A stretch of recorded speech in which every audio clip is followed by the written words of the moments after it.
chapitre 10, qu'on ne lira pas au complet.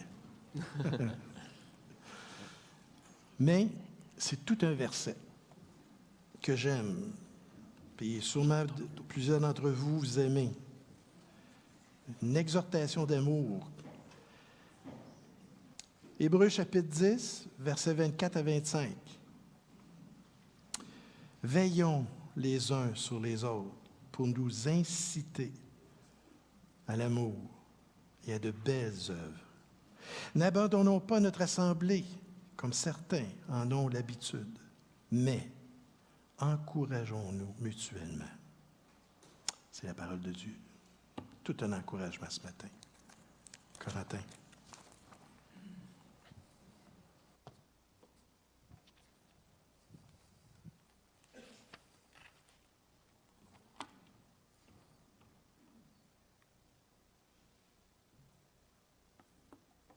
Bonjour à tous. Yes, donc on continue notre série Ecclésia, faire partie de l'Église. Et les dernières semaines, on a eu deux dimanches déjà dans cette série. On a eu Andrés qui nous a parlé que l'Église a un nom, hein. On est une assemblée, on est un peuple mis à part pour Dieu. Et la semaine dernière, je vous ai parlé que l'Église, c'est un endroit, une communauté où je grandis. Hein? On a besoin d'être accueillis dans cette famille, dans cette communauté. Dans cette communauté, des gens vont nous faire grandir et un jour, nous aussi, nous allons aider d'autres personnes à grandir. Et le verset qu'a lu Marc-André, les versets dans Hébreux, qui nous encouragent à veiller les uns sur les autres, à nous inciter à l'amour et à des belles œuvres, sont reliés avec le fait de faire partie d'une assemblée où ensemble on peut marcher, ensemble on peut s'encourager et parfois même se reprendre. En fait, l'Église, c'est un amour qui est rendu visible. Ce n'est pas un bâtiment, c'est des personnes. Et ce matin, le titre, c'est « L'Église, un amour engagé, rendu visible ». C'est le titre du message. Et avant de se lancer dans le cœur du message, je me disais comment j'allais introduire le thème d'aujourd'hui. Et en ce moment, comme vous avez entendu tout à l'heure dans les annonces, on est dans les cours de membres.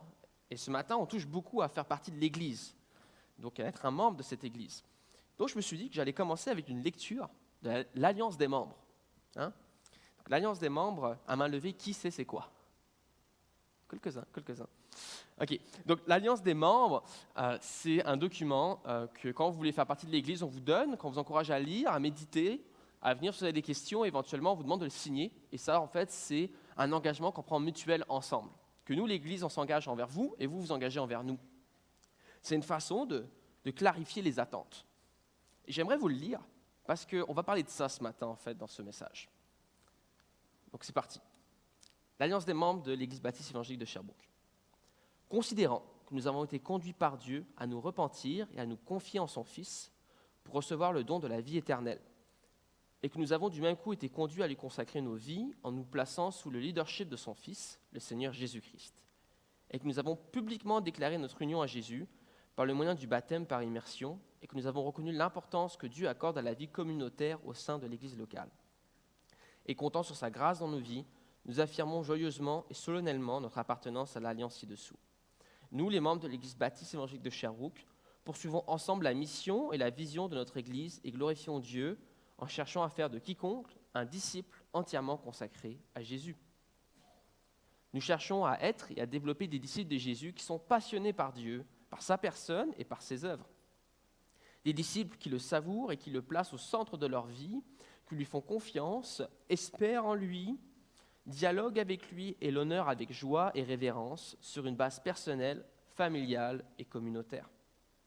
Nous cherchons à être et à développer des disciples de Jésus qui expérimentent une communion fraternelle sincère. Des disciples qui s'accueillent mutuellement, s'édifient, se réconfortent, se soutiennent, s'encouragent et veillent les uns sur les autres pour s'exciter à l'amour et à la pratique du bien. Nous cherchons à être et à développer des disciples de Jésus-Christ qui témoignent personnellement et collectivement de l'amour de Dieu pour l'humanité.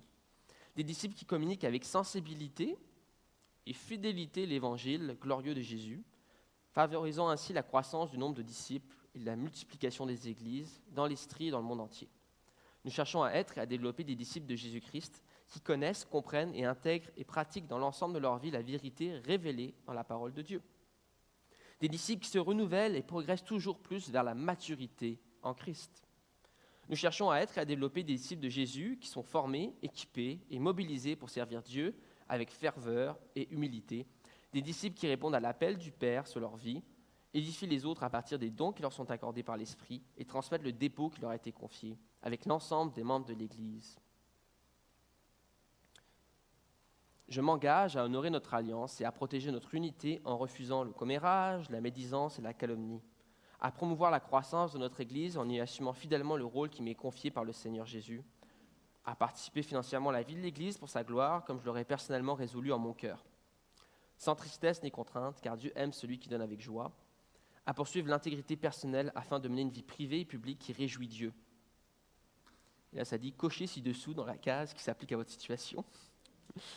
En tant que membre, je m'engage également à respecter la confession de foi, les règlements, les politiques et les positions doctrinales et éthiques de l'Église baptiste évangélique de Sherbrooke et à participer aux assemblées des membres. Voilà, si vous n'avez jamais lu l'Alliance des membres, je viens de vous la lire. Puis elle date, je pense que la dernière mise à jour, c'était en 2008, bien avant que moi j'arrive. 2008, moi j'arrivais au Canada. Mais c'est une alliance, puis une alliance, c'est vraiment ce document qui nous permet de se dire, on va avancer ensemble, sous ces termes-là. Et ce matin, comme je l'ai dit, mon titre, c'est « L'Église, un amour engagé, rendu visible ». Puis on va avoir 3 points ensemble. Puis le premier, c'est le plus gros. Je vous garantis, ils ne vont pas être équilibrés. Le premier, c'est, puis tu peux mettre la diapositive, merci Mathieu, être membre, est-ce que c'est biblique ? Est-ce que c'est biblique de parler, d'être membre, puis comme on l'a fait aujourd'hui, puis comme on le fait en ce moment dans la vie de l'Église, parler, encourager à même être membre officiellement de l'Église? En deuxième lieu, l'engagement de l'Église locale envers les membres et l'engagement du membre envers l'Église locale.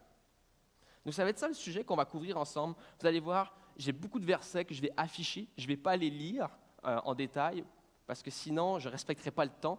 Je sais que Marc-André a dit que ce n'était pas péché de dépasser dans le temps de prédication, mais si je fais 1 heure de plus, certains vont pécher contre moi. Donc, si vous me permettez, je vais prier rapidement, puis on va se lancer dans notre premier point, être membre, est-ce que c'est biblique? Et Père éternel, on veut venir devant toi ce matin, on veut te remercier pour ta parole, on veut te remercier pour ceux qui ont pensé à ce document-là en 2008, qui l'ont rédigé. Seigneur, puis toutes les personnes à travers les années qui se sont engagées dans cette Église. Et on te prie pour que le message de ce matin soit concentré sur ta parole, Seigneur, que ta parole puisse convaincre nos cœurs et qu'on puisse avancer dans l'unité ensemble, Seigneur, pour faire grandir cette Église, car l'Église, c'est ton épouse, Seigneur, et c'est ta bien-aimée. Donc on te remercie pour le cadeau que tu nous as donné d'avoir une communauté où on peut grandir ensemble. Amen. Être membre, est-ce que c'est biblique? Le mot « membre », dans le sens moderne, d'une personne inscrite officiellement dans une église, ça n'apparaît pas dans le Nouveau Testament, ça c'est vrai. C'est pas marqué, selon le gouvernement du Québec, vous pouvez être membre d'une OBNL religieuse. C'est pas marqué. Vous ne le verrez pas dans votre Bible. Cependant, il y a quelques concepts bibliques qui s'en rapprochent et qui décrivent une réalité qui est très semblable. Donc, en premier lieu, on a le mot « disciple ». Une personne qui suit Jésus et apprend à vivre sous son autorité. Jésus savait c'était qui ses disciples. Il connaissait leur nom. Il marchait avec lui. Ça nous parle aussi du terme frère et sœur. Donc l'aspect familial dans Romains. Ça nous dit aussi qu'on est des saints. Une personne mise à part pour Dieu et appartenant à son peuple. Parce que sainteté, c'est mis à part pour. Qu'on est membre du corps. Un croyant uni aux autres croyants dans une relation d'interdépendance spirituelle. Un corps, la main doit savoir qu'elle appartient au reste d'un corps. Si c'est une main tout seul, ça ne marche pas. Ça nous parle aussi il a souvent l'image de brebis, d'un troupeau de brebis. Ça nous en parle beaucoup quand ça parle des pasteurs qui doivent veiller sur le peuple de Dieu, puis ça dit que c'est comme des brebis, enfin vous êtes des brebis, mais moi aussi, ne vous inquiétez pas. Et tout berger connaît ses brebis. Jésus, il sait que même s'il en perd une, il va aller la chercher. Il connaît son nom. Ça nous parle aussi qu'on est citoyen du peuple de Dieu, qu'on appartient à une communauté d'alliance. Donc il est vrai que dans le Nouveau Testament, vous ne voyez pas dans Éphésiens, voici la liste de membres et tu dois signer l'alliance de membres de ton Église. Ça, c'est vraiment l'effet de la modernité, d'avoir une adhésion plus formelle. Mais ça reste que là des termes qui s'en rapprochent dans la Bible. Et si vous regardez dans l'Ancien Testament, il y avait des rituels qu'ils faisaient pour faire partie du peuple de Dieu. Messieurs, soyez reconnaissants que la circoncision n'est plus obligatoire. Hein? Ça fait mal. Vous ne serez pas apte pour faire quoi que ce soit pendant plusieurs jours, je vous le garantis. Mais cet élément-là, vous voyez, c'est un élément assez formel pour faire partie du peuple de Dieu qui était dans l'Ancien Testament. Dans le Nouveau Testament, c'est le baptême. Hein. Moi, je préfère être plongé sous l'eau, je vais juste à le dire. Non, vous ne préférez pas? Si? Ok, bah, parfait. Sinon, je peux vous donner le numéro d'un chirurgien au CHU.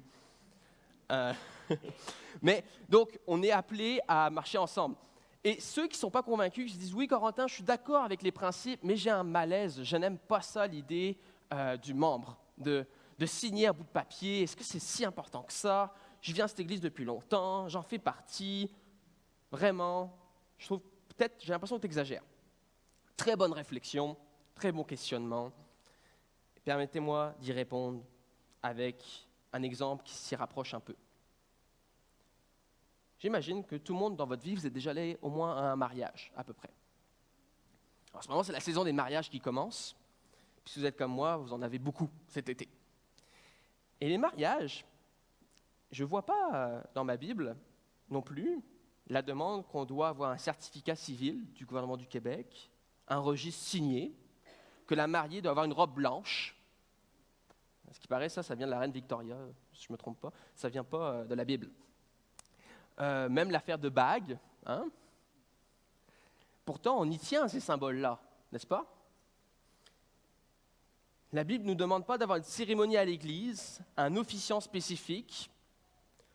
Pourtant, plusieurs principes bibliques nous permettent d'utiliser ces symboles-là pour affirmer des convictions. Et si vous lisez l'Ancien Testament, ils avaient leurs propres us et coutumes. Hein? Donc, il y avait la dot, certains faisaient des sacrifices d'animaux aussi également. On n'a plus ça aujourd'hui dans notre culture à nous. Mais la Bible avait des principes clairs dans l'Ancien et dans le Nouveau Testament, que peu importe les cultures, certains vont utiliser des symboles différents pour les affirmer.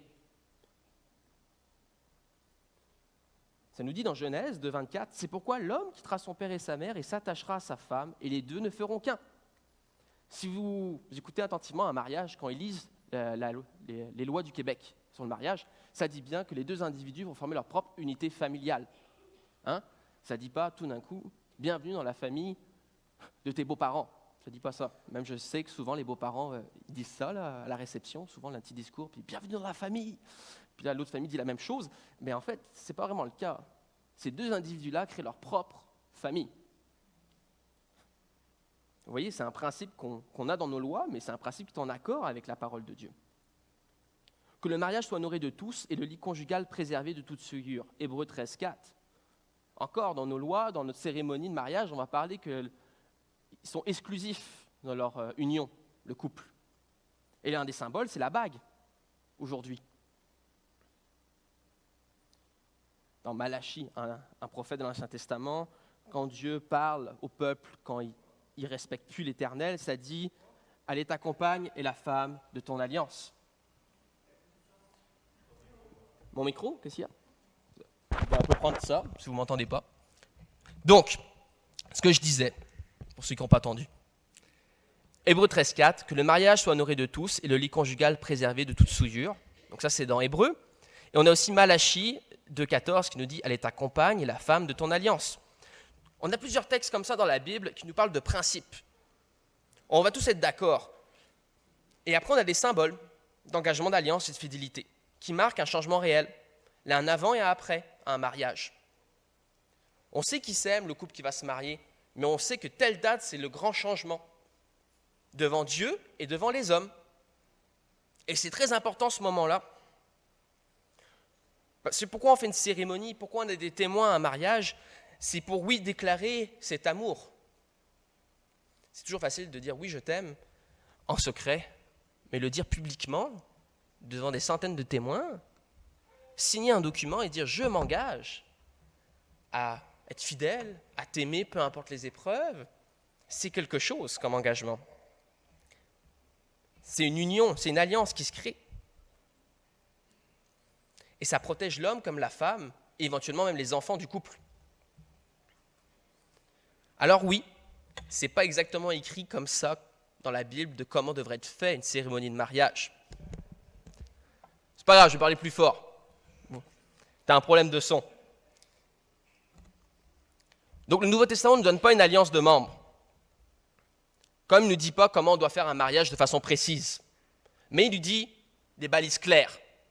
Et des balises claires pour l'alliance de membres, c'est quoi? C'est qu'on doit être fidèles les uns envers les autres. On doit marcher ensemble. On doit s'engager.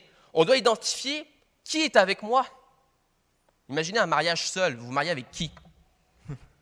Hein? On doit voir la mariée. Désolé. Tu ne peux pas me dire que tu maries quelqu'un que je ne vois pas lors de la cérémonie. Ça serait bizarre. Bon, qui sait, peut-être avec ChatGPT un jour ça va arriver, mais sujet pour un autre moment. Et souvent les chrétiens, on a du mal avec justement ce concept-là dans nos églises d'alliance. Mais on est très à l'aise avec l'alliance d'un mariage ou autre. Donc permettez-moi de vous challenger, ceux qui sont dans le doute, dans la réflexion, à vous dire, mais est-ce que tu l'aimes cette église? Est-ce que tu dis, c'est l'église où je veux grandir, c'est l'église que je veux contribuer? Alors pourquoi ne pas plus officialiser ce pas? Jonathan Leeman, qui est un pasteur américain, dit « L'adhésion à l'église locale est le moyen par lequel nous délimitons les frontières de l'église. » Elle souligne qu'une personne se sait être membre de l'église. Être membre d'une église locale, c'est le moyen par lequel nous reconnaissons d'une manière formelle et nous nous engageons les uns vers les autres en tant que croyants. Ça nous permet d'appliquer les principes du Nouveau Testament, de s'exhorter, de se corriger, de s'encourager. Parce que je sais que mon frère s'est engagé à la même chose que moi. Et je ne viens pas lui ajouter un fardeau qu'il n'avait pas accepté de porter.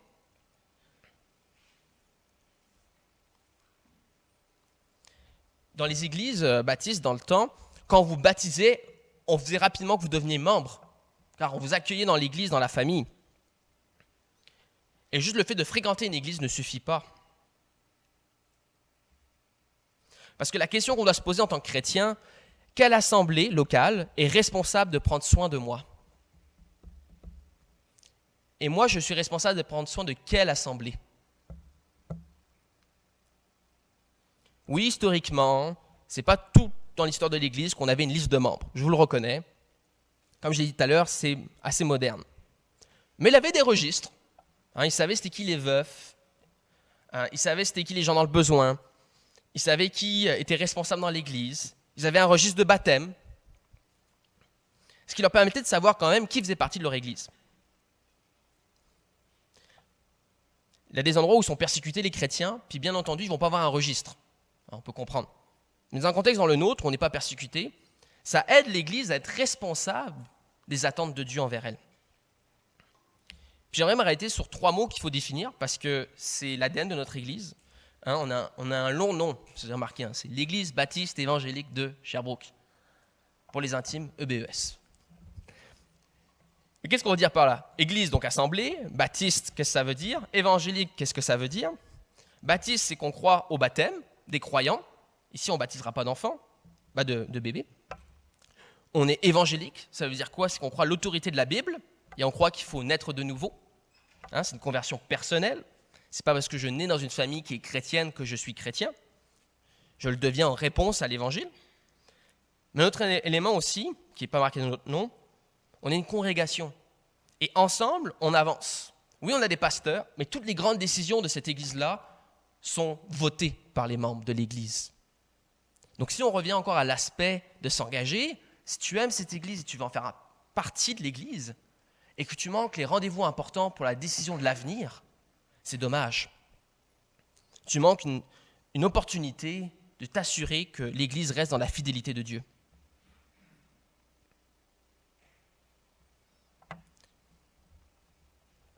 Les anciens, donc les pasteurs, dirigent, enseignent et prennent soin du troupeau. Mais dans la Bible, si vous regardez les lettres de Paul dans le Nouveau Testament, vous remarquerez souvent qu'il s'adresse aux églises, pas juste aux pasteurs. Et je sais souvent, moi mon prénom c'est Corentin, puis les gens quand ils veulent retenir mon prénom, ils disent Corinthiens. Et à chaque fois, j'aime pas ça, parce que l'église de Corinthe avait beaucoup de problèmes. Je vous garantis, j'ai pas ces problèmes-là. Okay? Mais quand vous regarderez, vous irez lire les lettres des Corinthiens. Paul s'adresse à l'église de Corinthe, donc à tous les croyants. Il y a des choses pas correctes qui se passent dans votre église. Vous savez que telle personne fait n'importe quoi. Ensemble, vous devez agir. C'est pas l'église de Corinthe, les choses vont pas bien. Votre pasteur, là, faut qu'il fasse de quoi? Non, c'est ensemble, vous devez faire de quoi. Mais comment on peut faire de quoi ensemble si on ne sait pas c'est qui fait partie du ensemble? On va avoir des élections cet automne. En théorie, il faut vous identifier quand vous allez voter. Vous savez? Vous devez arriver avec une pièce d'identité. Non? Sinon, on vient de découvrir de la fraude. C'est important, on est dans un pays démocratique. Quand vous allez voter, il faut vous identifier. Ça vous identifie que vous faites partie du peuple québécois, vous faites partie de la province de Québec, donc vous pouvez voter aux élections provinciales de cet automne. Puis on trouverait tous, ça ne fait aucun sens que quelqu'un qui ne fait pas partie de la province de Québec vienne voter. Vous êtes d'accord, non? Ok, oui. Pas trop convaincu, non, on dirait que ça ne vous dérange pas. Ok. J'en prends note, non, c'est pas vrai. Donc, mais c'est un peu la même chose avec le membre de l'Église. Qui en fait partie, qui identifie, qui dit j'en fais partie. Donc, je sais que je fais partie de cette assemblée et je sais que les moments importants, je vais être là et je vais contribuer. Donc, le membrariat ne sert pas à créer une élite spirituelle, ça ne sert pas à compliquer la vie de l'Église, ça sert à rendre possible la responsabilité mutuelle. La protection du troupeau, le soin pastoral et la prise de décision dans l'Église. C'est à ça que ça sert. Donc, est-ce que c'est biblique? Mais je te dirais que oui, malgré tout. C'est peut-être pas écrit noir sur blanc, mais tous les principes s'y retrouvent. Et c'est important de le considérer. Et si vous avez du mal avec ça, prenez une pause et posez-vous d'autres questions, comme l'exemple que je vous ai donné sur le mariage, ou même la Trinité, qui sont des conclusions théologiques qu'on prend à la lumière de l'ensemble des textes bibliques. Parce que la Bible s'interprète dans son ensemble, d'une couverture à l'autre, pas juste d'un verset. Ça m'amène à mon deuxième point de ce matin, parce que là je vous ai fait plutôt une défense, plaidoirie pour que c'est biblique. Mais c'est quoi l'engagement de l'Église envers vous? Toi qui dis je veux m'engager envers l'Église. Je pense que le premier engagement d'une Église, ça doit être la fidélité envers la Bible. Et ça doit être qu'on est là pour vous encourager à marcher avec Dieu. On est là pour vous instruire. On est là pour veiller avec vous. On est là pour vous avertir si vous vous éloignez. On est là pour vous accompagner. On veut aider également ceux qui sont dans le besoin parmi nous. Puis le mot accompagner est important. J'ai fait exprès de ne pas mettre prendre soin. Puis je vais l'expliquer pourquoi. C'est que l'Église est là pour accompagner. Elle n'est pas là juste pour arriver quand ça va mal. Elle est là pour être là tout le long de votre processus de vie parmi nous. Donc c'est pour ça que certains, on a commencé à prendre des rendez-vous avec vous, à venir vous visiter, pas juste quand ça va mal, mais aussi quand ça va bien, pour apprendre à se connaître, pouvoir prier avec vous, vous encourager dans la foi. Parce que ça, c'est un rôle qui est attendu de tous les membres de l'Église, mais encore plus des dirigeants. Les anciens, les pasteurs, sont appelés à prendre soin du troupeau que Dieu leur a confié. Dans Actes, dans Pierre et dans d'autres passages, on le voit. Parce qu'un jour, ils vont devoir rendre des comptes pour des âmes sous leur responsabilité. Ça, c'est fort. On est environ 8-10 dans notre conseil pastoral. Un jour, quand nous, on va mourir, puis qu'on va être devant Dieu, on va devoir rendre des comptes sur comment on a dirigé cette Église. Je vous dis, c'est quand même quelque chose quand on y pense. Comment on a enseigné, comment on vous a accompagné, comment on a dû faire la discipline parfois dans l'Église envers les mauvais comportements, comment on a dû accueillir des nouvelles personnes et instruire. Donc c'est sûr que pour les pasteurs dans l'Église, c'est important de savoir je suis responsable de qui. Si vous êtes un chrétien qui vous promène d'église en église, c'est difficile pour une église de s'engager envers vous. Nous, notre désir ici, c'est de s'engager envers vous. Dans Corinthiens, le Nouveau Testament fait la différence entre ceux qui sont du dedans et ceux qui sont du dehors. Et Paul encourage l'Église à prendre soin de ceux qui sont au dedans de l'Église. Et l'Église, ce n'est pas juste faire des réunions le dimanche matin. Accompagner, être présent, c'est chaque jour de la semaine. Je ne vous dis pas qu'on fait un service à chaque jour de la semaine, mais ce que je veux dire, c'est que nous, les pasteurs, mais aussi les membres de l'Église, on est appelés à prendre soin des uns des autres. Donc, quelqu'un ne va pas bien, oui, les pasteurs vont prendre des nouvelles puis vont venir, mais vous aussi, parce qu'on fait partie ensemble, on est cette Église qui s'engage les uns vers les autres. Je vais vous lire quelques résumés là, mais l'Église s'engage à vous nourrir dans la parole, à vous instruire dans la sagesse, à prier avec vous, à vous encourager dans la marche chrétienne, à porter vos fardeaux avec vous, à pleurer avec ceux qui pleurent, à se réjouir avec ceux qui se réjouissent. Également à prendre soin des besoins matériels de ses membres. Dans l'Église primitive, ça nous dit dans Actes, il n'y avait aucun nécessiteux parmi eux. À l'Église ici, on a un fonds qui s'appelle le Bon Berger. Des gens qui sont dans le besoin, qu'on peut venir nous voir, et l'équipe pastorale, on peut débloquer des fonds pour aider ces personnes. Parce que pour nous, ça ne fait aucun sens que quelqu'un qui vient ici serait dans le besoin puis dans la détresse et qu'on ne réponde pas en tant qu'Église. Parce qu'on a une responsabilité mutuelle les uns envers les autres. Puis c'est normal parce qu'on veut refléter l'amour de Jésus. Jean 13, 35 nous dit « C'est à cela que tous reconnaîtront que vous êtes mes disciples, si vous avez de l'amour les uns pour les autres. » Également, on est appelé à être une ville située sur une montagne qui éclaire ce monde. On doit avancer ensemble. Donc oui, on veut s'engager envers vous, à être là dans les moments de votre vie, à vous instruire, à vous amener à maturité. Si nous, les pasteurs, on est là pendant 20 ans et que vous êtes avec nous pendant 20 ans, j'espère qu'après 20 ans, vous allez être plus loin dans votre foi avec Dieu. Qu'on va vous avoir aidé à élever vos enfants dans la foi, à être un grand-parent avec ses petits-enfants, à être un bon mari, une bonne épouse. On est là pour ça, l'Église. Parce qu'on est là pour s'aider à refléter le royaume de Dieu sur terre. Et c'est pour ça que pour nous, c'est notre engagement envers vous. On sait très bien qu'on sera imparfait. On est nous aussi des êtres humains. Mais notre standard, c'est Jésus. Et ce qu'on veut à chaque fois qu'on vous rencontre, à chaque fois qu'on est avec vous, c'est que l'Église vous rappelle Jésus. Pas qu'elle vous rappelle Corentin ou Marc-André, non, Jésus. Et c'est notre engagement envers vous, que nous allons imiter Jésus avec vous. Et c'est même notre troisième, l'engagement du membre envers l'Église. Parce que c'est un engagement mutuel, c'est qu'on va marcher ensemble.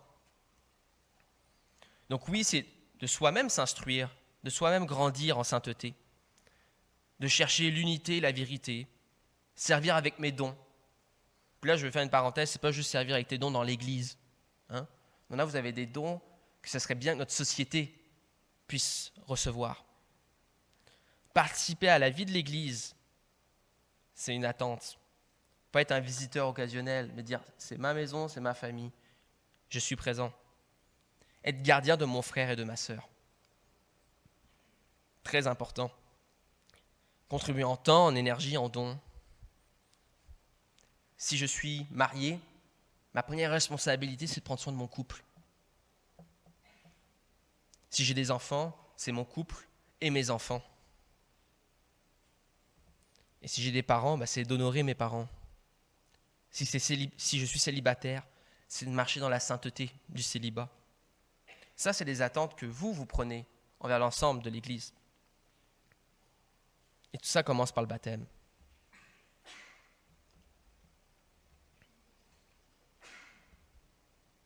Donc le membre s'engage à grandir dans sa connaissance de Dieu. Et c'est pour ça qu'on a des versets et autres, parce qu'on veut vous donner la responsabilité d'être autonome. C'est pour ça ici à EBES, on veut vous encourager à lire la Bible par vous-même. Lisez-la, elle est accessible. Grandissez dans votre foi. Posez-vous des questions, explorez. Vous avez des enjeux parfois par rapport à la parole de Dieu, n'ayez pas peur, explorez-les et venez poser des questions. S'engager à grandir. S'engager à marcher dans la sainteté, à se dire « j'avais une ancienne vie, maintenant j'ai une vie nouvelle. Et donc je vais m'efforcer à suivre le Christ. Donc à délaisser les choses du passé. Les choses qui me définissaient avant, je ne veux plus qu'elles aient de poids sur ma vie. À mettre la foi en pratique. Si vous lisez Jacques il dit, la foi sans les œuvres, ça n'existe pas. Si tu as la foi en Jésus, des œuvres vont en découler. Dans Éphésiens, Paul nous parle de l'unité. Est-ce que je veux m'engager à préserver l'unité? Est-ce que je veux m'engager à contribuer? Puis comme on a lu tout à l'heure dans Hébreux, être fidèle à l'assemblée.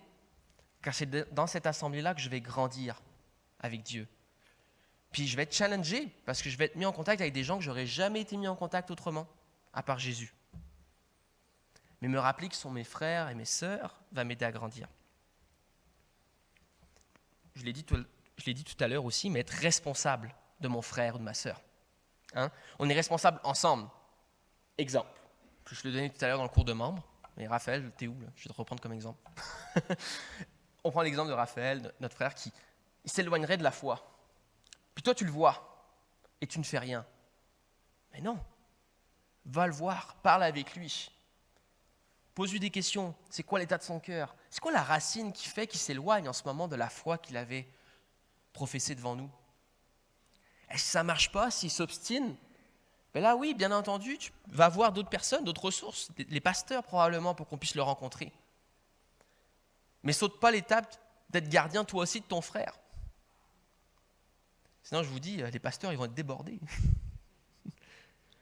Mais parfois, on l'oublie, ça.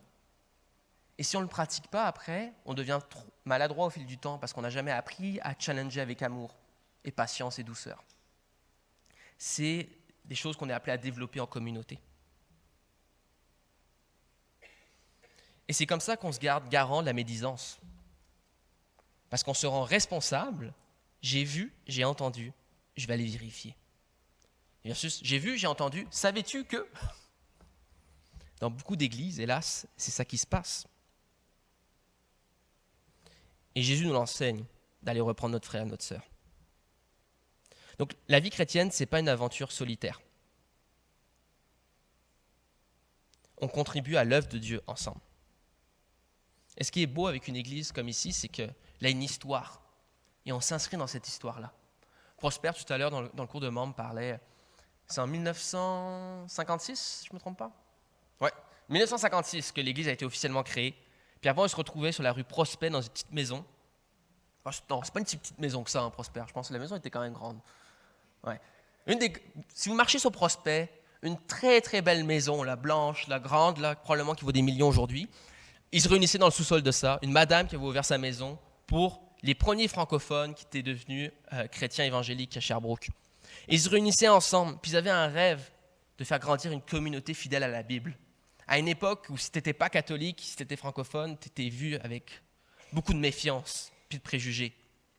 Et ils ont avancé ensemble, ils se sont engagés mutuellement à grandir. Et la communauté a grandi au point qu'ils ont dû quitter une petite maison, puis aller sur la rue Deneau, et se réunir là pendant un temps. Éventuellement, vu l'alliance qu'ils avaient les uns envers les autres, la confiance qu'ils ont grandi, la redevabilité, ils ont créé un fonds pour se dire, un jour, on va acheter un terrain puis on va construire une église. Puis dans les années 70, ils ont acheté ici, à Rock Forest, ce grand terrain-là. Puis à l'époque, c'était que du bois. Je me souviens, j'avais parlé avec M. Pépin qui avait aidé à faire les premières pelletées de terre. Puis il m'avait expliqué comment ils avaient décidé de faire l'entrée de l'église. Ils avaient juste avancé, puis ils avaient fait, bon voici la forêt. Ça va être là, l'entrée. Aussi simple que ça. Et ils ont construit cette église. On s'inscrit dans cette histoire, ensemble. Une histoire de gens imparfaits qui ont été transformés par Jésus, qui sont engagés mutuellement à grandir. Puis plus tard, d'autres vont emboîter le pas, puis s'engager dans l'histoire de cette église-là aussi, quand nous, on ne sera rendus que poussière. Puis mon souhait, c'est qu'on continue la mission de ces chrétiens-là, quand ils ont commencé à se réunir, qui était d'être fidèles à l'Évangile, d'être gardien de son frère et de sa sœur, de vouloir faire grandir des familles en santé, centrées sur l'Évangile, de vouloir contribuer à ce monde brisé et y mettre la lumière.